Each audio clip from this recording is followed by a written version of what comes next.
মোক পইচা দিয়া বুলি ক'ৰবাত আছে নেকি? ক'ৰবাত আছে নেকি? গোটেই প্ৰতিবেদন মই সেইবিলাক ক'বলৈ নাযাওঁ। এতিয়া বেলেগ পাৰ্টিলৈ গুচি গ'ল। মই কে মেছৰ নামত ওলোৱা নাই। 3 লাখ কথাৰ কথাটো ওলাইছে কমল মেধিৰ নামত। মোৰ পৰামৰ্শত যদি গৈছে বুলি যদি কোনোবাই প্ৰমাণ কৰিব পাৰে, এটা ফ্ৰডে আপোনালোকে নাজানে। এই যিটো ফ্ৰডে কোৱা কথাটোক লৈ আপোনালোকে ডাঙৰ নিউজ বনাইছে। আপুনি শুনি লওক, আপুনি কথাটো শুনি লওক। আপোনালোকৰ এজেণ্ডাটো হ'ল নহয় জানো? আপোনাৰ কথা কৈছোঁ মই। আপোনাৰ এজেণ্ডাটো মোৰ নাম লোৱা নাই, মোৰ নাম ল'ব পৰা নাই পইচা লোৱা বুলি। মোৰ নাম অখিল গগৈ। মোৰ নাম কোনো কেলেংকাৰীৰ কোনো মানুহে অখিল গগৈক পইচা দিছে বুলি কোনো মানুহে ল'ব পৰাৰ সাহস অসমত জন্ম হোৱা নাই। পইচা দিছে বুলি ল'ব পৰাৰ সাহস অসমত জন্ম হোৱা নাই। মই আপোনাক চেলেঞ্জ কৰি ক'ব পাৰোঁ, কোনো কেলেংকাৰীত অখিল গগৈক পইচা দিছে বুলি কোৱাৰ কোনো মানুহ জন্ম হোৱা নাই বুলি মই চেলেঞ্জ কৰি ক'ব পাৰোঁ। আপোনালোকে সৰু কথাবিলাকক ডাঙৰ কৰি আছে। গৌৰৱ গগৈক ডাঙৰ কৰি দিছে, কমল মেধিক ডাঙৰ কৰি দিছে, দুলাল বৰাক ডাঙৰ কৰি দিছে। এই গোটেইকেইটা লগালে 6 লাখ টকামান 7 লাখ টকামান হ'ব। APSC কেলেংকাৰীটো কেইবা হাজাৰ কোটি টকাৰ কেলেংকাৰীয়ে নহয়, ই এটা অসম ধ্বংস কৰা ডাঙৰ অভিযান আছিলে। প্ৰথম কথা যে APSC কেলেংকাৰীটো অসমৰ ইতিহাসত নোহোৱা নোপোজা ধৰণৰ এটা ভয়ংকৰ কেলেংকাৰী। সেই কথাটো আমি সকলোৱে বুজি উঠিব লাগিব। এইটো মানে বেলেগ সৰু সুৰা কেলেংকাৰীৰ নিচিনা নহয়। এইটোৱে মানে গোটেই ছিষ্টেমটোক ভাঙি চিঙি শেষ কৰি পেলাইছিলে। মানে APSC কেলেংকাৰীটো কৰিবৰ কাৰণে আচৰিত ধৰণে মানে APSCৰ নিচিনা য'ত মানে অসমৰ আটাইতকৈ গুৰুত্বপূৰ্ণ পদবীবিলাকত চাকৰি দিবৰ কাৰণে হোৱা পৰীক্ষা, সেই পৰীক্ষাটোত নকল বহি বনাই লোৱা হৈছিলে। মানে গোটেই কাৰবাৰটোৱে এনেকুৱা আছিলে যে ই গোটেই ছিষ্টেমটোক, গোটেই পৰীক্ষা ছিষ্টেমটোক ভাঙি চিঙি শেষ কৰি পেলাইছিলে। গতিকে সকলোৱে এটা কথা মনত ৰাখিব লাগিব যে APSC কেলেংকাৰীটো কৰিবৰ কাৰণে, তেনেকুৱা এটা কেলেংকাৰী কৰিবৰ কাৰণে অকল এজন ৰাকেশ পালেই বা অকল আয়োগখনৰ জৰিয়তে কেতিয়াও সম্ভৱপৰ নহয়, যদিহে তাত গভৰ্ণমেণ্ট জড়িত নাথাকে। এইটোৱে আটাইতকৈ ইম্পৰ্টেণ্ট কথা। আৰু BK শৰ্মাৰ ৰিপৰ্টত এইটোকে লুকুৱাব খোজা হৈছে। BK শৰ্মাৰ ৰিপৰ্টত, বিপ্লৱ কুমাৰ শৰ্মাৰ ৰিপৰ্টত 14জন মানুহক দোষী সাব্যস্ত কৰা হৈছে, চেয়াৰমেনৰ পৰা PSOলৈকে। কিন্তু তাত কোনোৱে দোষী সাব্যস্ত কৰি দিয়া এখন তালিকা আছে, আপোনালোকে চাই ল'ব।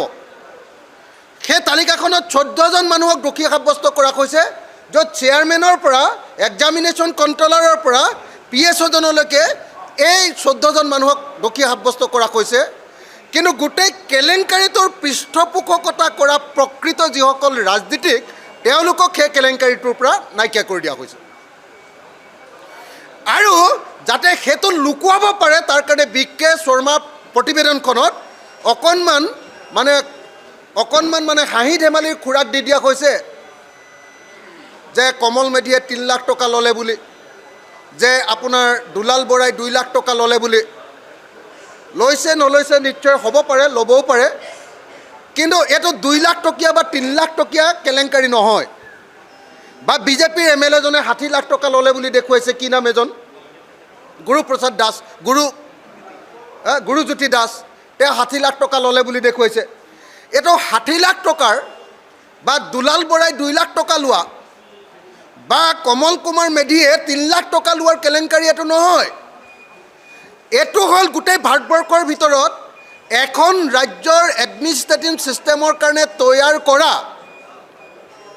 অফিচাৰ্ছবিলাকৰ যিটো পৰীক্ষা, সেই পৰীক্ষাটোক সম্পূৰ্ণৰূপে মাফিয়া ষ্টাইলত একেবাৰে ধ্বংস কৰি দিয়া এটা কেলেংকাৰী। নাম্বাৰ 1।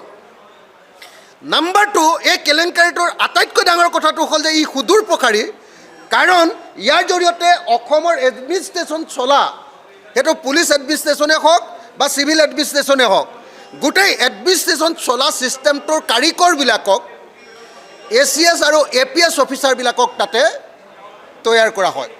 বা এগ্ৰিকালচাৰ ডিপাৰ্টমেণ্ট এডুকেশ্যনৰ ডাঙৰ ডাঙৰ অফিচাৰ্ছবিলাক এই আটাইবিলাকক ইঞ্জিনিয়াৰ্ছবিলাকক তেওঁলোকক নিৰ্বাচন কৰাৰ তেওঁলোকক নিয়োগ কৰাৰ কাৰণে পৰীক্ষা পতাৰ এইটো ব্যৱস্থা গতিকে APSC কেলেংকাৰীটোত আপোনালোকে মেডিয়াই যি ধৰণে 2 লাখ টকা 3 লাখ টকা এইবিলাক কথা প্ৰকাশ কৰি আছে এইবিলাকৰ জৰিয়তে আচলতে যিবিলাকে এইবিলাক অকল এইটোৰ ওপৰত কেৱল গুৰুত্ব দি আছে সেইবিলাকে কেৱল মুচৰুচক বাতৰিয়ে দিয়া নাই আচলতে তেওঁলোকেও আচলতে APSC কেলেংকাৰীৰ প্ৰকৃত নায়কবিলাকক খলনায়কবিলাকক লুকুৱাবলৈ চেষ্টা কৰিছে আপোনালোকে সকলোৱে জানে যে APSC কেলেংকাৰীৰ উলিওৱা আটাইতকৈ গুৰুত্বপূৰ্ণ ভূমিকা লোৱা সংগঠনটোৰ নাম কৃষক মুক্তি সংগ্ৰাম সমিতি নাৰী মুক্তি সংগ্ৰাম সমিতি আৰু ছাত্ৰ মুক্তি সংগ্ৰাম সমিতি আপোনালোকে সকলোৱে জানে যে মই কিমান মাহ APSC কেলেংকাৰীৰ বিৰুদ্ধে আন্দোলন কৰি জেলত আছিলোঁ দুবাৰকৈ এবাৰ নহয় APSC কেলেংকাৰীৰ বিৰুদ্ধে আন্দোলন কৰি দুটা মানুহে আমি জেলত আছোঁ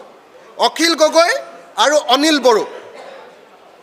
অনিল বড়ো আছিলে কমল কুমাৰ মেধিৰ লগত জইণ্ট ছেক্ৰেটাৰী আৰু মই আছিলোঁ উপদেষ্টা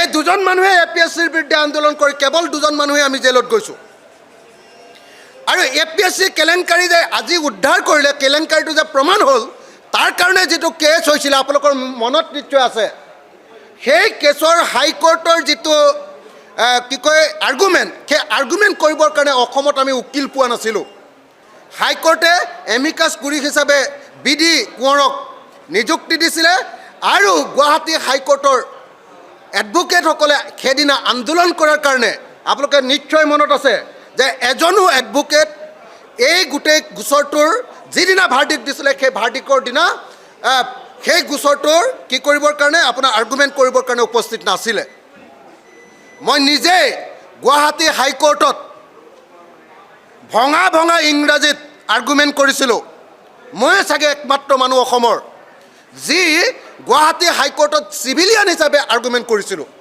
আৰু চিভিলিয়ান হিচাপে আৰ্গুমেণ্ট কৰি মই দুটা ৰিজাল্ট উলিয়াই আনিছিলোঁ 1 নম্বৰ CBI তদন্তৰ ৰিজাল্ট উলিয়াই আনিছিলোঁ আৰু 2 নম্বৰ আপোনালোকৰ নিশ্চয় মনত আছে APSCৰ কেলেংকাৰীৰ সকলো উত্তৰ বহি আৰু ভাইভাৰ গোটেই ৰিপৰ্ট এইবিলাক সংৰক্ষণ কৰিব লাগে বুলি 2023 আৰু 2013 আৰু 14 সকলো ৰেকৰ্ড সংৰক্ষিত কৰিব লাগে বুলি মই ভাৰ্ডিক্ট উলিয়াই আনিবলৈ সক্ষম হৈছিলোঁ মই এই মুহূৰ্তত BD কোঁৱৰ এডভোকেট BD কোঁৱৰক ধন্যবাদ জনাইছোঁ আৰু অসমৰ ৰাইজে এইটো জনা দৰকাৰ যে সেই আৰ্গুমেণ্ট বেলেগ কোনেও নহয় অখিল গগৈ নিজেই চিফ জাষ্টিছৰ সন্মুখত মই নিজে আৰ্গুমেণ্ট কৰিছিলোঁ